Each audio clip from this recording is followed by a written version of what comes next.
A Singapore-registered ship collided with the Baltimore bridge and caused the bridge to collapse. Condolence goes out to all those who lost their lives during the incident. Rescue efforts are underway after a section of a major bridge collapsed in the U.S. city of Baltimore. A cargo ship earlier collided into one of the pillars of the structure. 2 people have been rescued so far, with 1 in serious condition.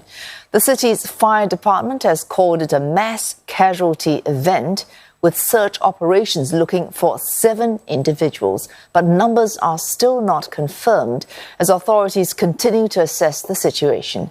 Officials earlier said there could be as many as 20 people in the water. The Baltimore police chief says sonar has detected the presence of vehicles submerged underwater. This is the moment the Singapore-flagged ship, the Dali, hit the footing of the Francis Scott Key Bridge in Baltimore.